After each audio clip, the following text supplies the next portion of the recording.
Thank you. It's even nicer in French. Animatrice, right? It's even nicer in French. It's so nice to be here. Thank you very much. Although it was a little chilly, but I'm happy to be reminded that winter's coming. I work for the Municipal Art Society in New York. We were created in 1893. When we were talking about challenges yesterday afternoon, giving our various words, I said one of the challenges is when you are stewarding an organization that's over a century old. What's interesting about MAS is it was created by artists and architects and muralists, and what they were concerned about was the fabric of the city and the extent to which industrialization was potentially threatening it and going to erode the quality of our experience of what we now call the built environment. And so over time, MAS has become an advocate for urban planning, design, infrastructure, the beauty of the city, the capacity of the city to allow us to realize our aspirations and meet our needs. And one of the reasons that this is such an important discussion for us is that cities are the dominant unit of human civilization. This is what we're facing now, our cities and the future of 60 or 70% of the population living in urban environments. And when you think about cities, I'm just going to talk to you now about things you already know. There are different forms of capital that interact to create an urban experience. And social capital and cultural capital is one of the most important systems that coexists in the city. And what we see cities do is enable self-organization. You've been hearing about that over the last several hours as people have been illustrating to you various manifestations of that capacity for a city to make things possible. And what we say at MAS is that it's the underpinning self-organization, that capacity for you and I to have agency and to be able to experience the city in particular individualistic ways that create a collective is what builds the livability. It builds resilience, and I'm afraid to say innovation because of the panel this morning. It's not a popular word, but it allows that interaction, that proximity that exists in that weave. Do you know what that image is on the left? Does anybody know what that is? That's a fractal. It's an image that replicates and replicates at various scales, and that's one of the things that we see manifesting in cities. And you see it in nature, that same kind of pattern repeating itself. These are things that you instinctively know, and you see it also in terms of how neighborhoods develop. This is a graphic, a very simple graphic that I developed watching the recovery of New Orleans.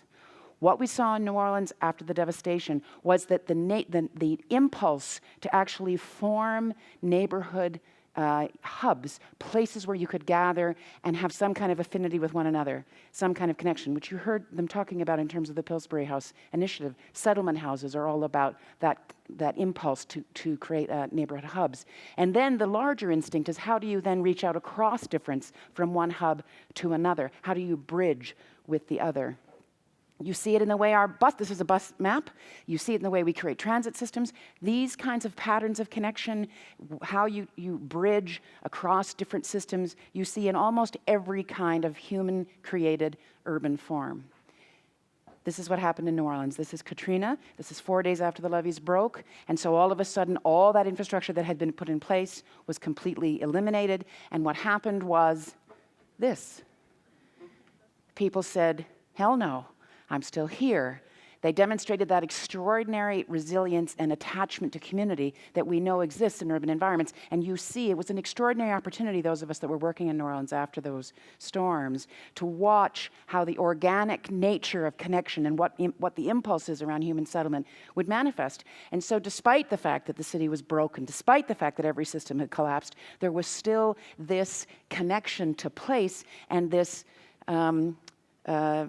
I was going to use a word that you're not supposed to use in public, but there was a kind of, this is how we're going to stay. We're going to stay here. You figured it out. And similarly, the way in which this happened in all different ways across the city. So there was a fabulous community-based initiative where neighbors started talking to neighbors and said, let's create gathering places in our garages. Let's call them beacons of hope. Let's be a resource to one another. Let's create that kind of connective tissue to share experience as we recover. And so this is a neighbor who created the Katrina Cafe. And she decided she would open her front lawn, and she became the go-to place. This is the Vietnamese community in the New Orleans East, where their culture of farming, really hyper-local farming in very small lots, recovered very quickly within a few months after the impact of the storm inundation. And they found their way to create the same conditions that they had before so that they could share produce with one another. This is an interesting project that I want you to Google, Squandered Heritage, started by a textile artist. Watched her community be completely destroyed by the storms and the water, came back several weeks later and was aware that houses around her were being left to basically deteriorate. And she gradually saw them being demolished. And she recognized that that heritage, that capacity to be able to identify, because she was an artist, she could see it. And she said, my children used to walk to school and they knew to turn right at somebody's house. They didn't read the signs, they knew the places. She started to see that those things were being demolished. She started to keep a blog. She'd never used a computer particularly. Her name is Karen Gadbois. She archived and archived and archived, and she is now the leading social media journalist in New Orleans. She founded an investigative journalism site. She's uncovered all sorts of fraud and serious problems in New Orleans, won the DuPont Prize. She was an artist. She still makes pillows. She's still an artist, but she made this extraordinary contribution to the recovery of New Orleans. This is a fabulous building in Toronto, designed by Bruce Kurabara. It's the home to Canada's National Ballet School. And it's interesting that in the windows, which you can't see here, there are words etched in the windows that say this: sometimes he made things happen, and sometimes things happened to him. I actually think it's inverted. I think it's sometimes things happened to him, and sometimes he made things happen. And it's from a choral notation from James Kadelka, the choreographer, for a new setting of the Nutcracker, an instruction to a dancer. Well, for me, this is what the city is. Sometimes things happen to us, and sometimes we make things happen. It's this capacity that you play a role in to enable me to have that experience. This is a wonderful art center in Paris. You'll see, I'm going to show you a few slides of it. It's built in an old coffin-making factory. It's a place where people gather. It's a low-income neighborhood, but kids, adults, create this kind of connection that we see even in terms of the pavement below us, the asphalt that we walk on, a place where people gather and they have an opportunity to actually create art in the lower level. Thousands and thousands of kids have gone through this maze. They have this participatory space here. These are kids that never, prior to this, had ever had an experience of culture. Not that they would identify to be such. And now they come and they coexist in this space. This is an art installation. Around it, I have a slide later which shows you the actual artist conception. There's televisions going. It's on a tennis court. It has an elaborate artistic statement around it. And these kids came in and just started to use it for practice space. And initially, I gathered the directors had to talk to the kids and say, well, now when you come in, we don't want you to actually mark the blackboards. Don't be writing stuff there, because that's the artist's conception. That's the artist's work. And so they had to do that for about the first hour. And then eventually they watched. The kids started telling the other kids. So if you came in to do your little thing, the kid would go over and say, no, don't touch that. That's the artist's work. And so they work amidst that art. In New York City last fall, we became part of a not-so-rare group anymore.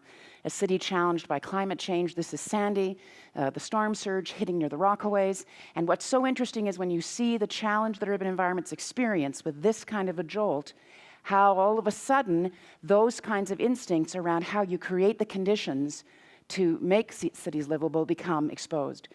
This is one of the public housing communities in Brownsville, Brooklyn, where MES is engaged. And even without Sandy, it has all sorts of challenges. So part of the thing that we try to encourage is, how do you identify what... Does that mean it says I've got 3 minutes. It could be a family member prompting me. Part of what we embrace is that within these communities there are all sorts of different kinds of experiences of culture, and they don't necessarily always identify that to be the case. This is a advertisement for a food stand off a Flickr page in Toronto, one of the most multicultural, multi-ethnic environments where food is an extremely important part of gathering. And after Sandy, what we found is that these kinds of community-based responses were extraordinary.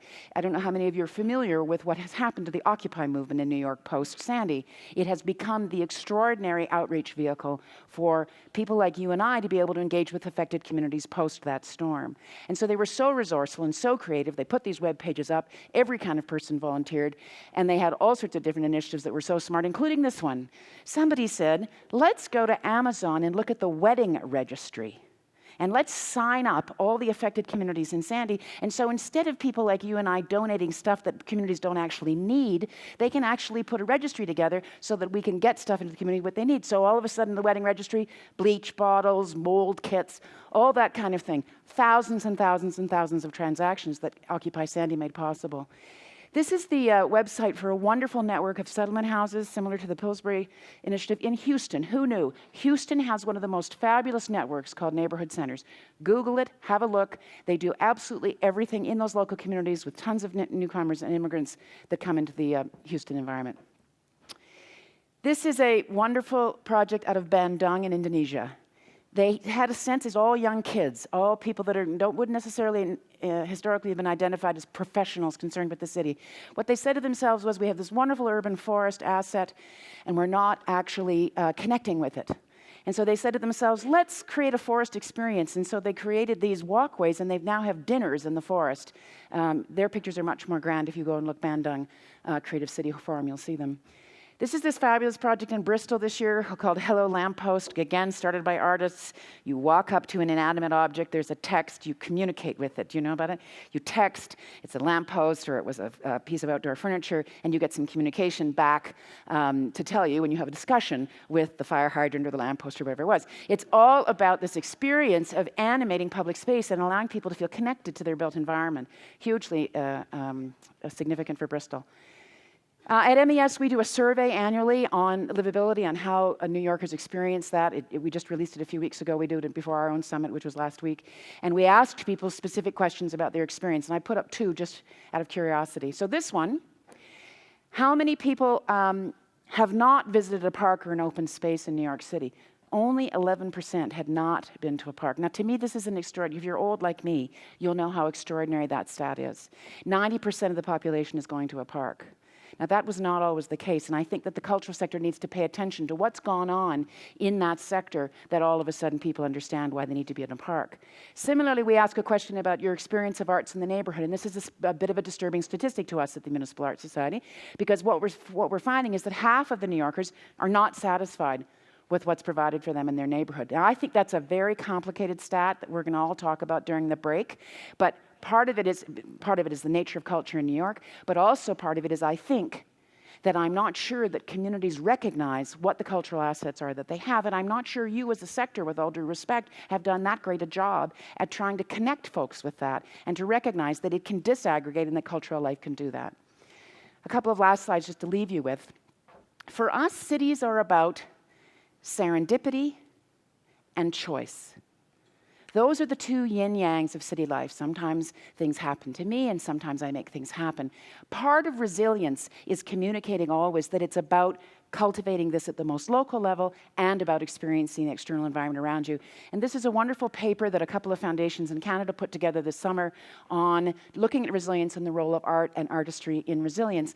And out came this paper, The Art of Resilience and the Resilience of Art. You couldn't be in front of a bigger challenge than you are with urbanization around the globe.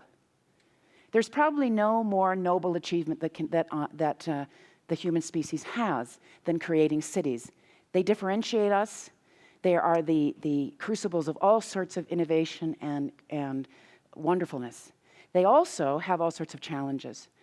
And your contribution as culture and artistic workers can be extraordinary. These are renderings that architects in New York have done for us around reimagining Penn Station, a critical piece of infrastructure in New York. And this allows people to have a sense of what that community could look like and what could happen to the West Side, and how do we turn infrastructure into city building. And this is one of the most beautiful pictures I think we've had of New York, taken on the night of Sandy. Many of you have seen it.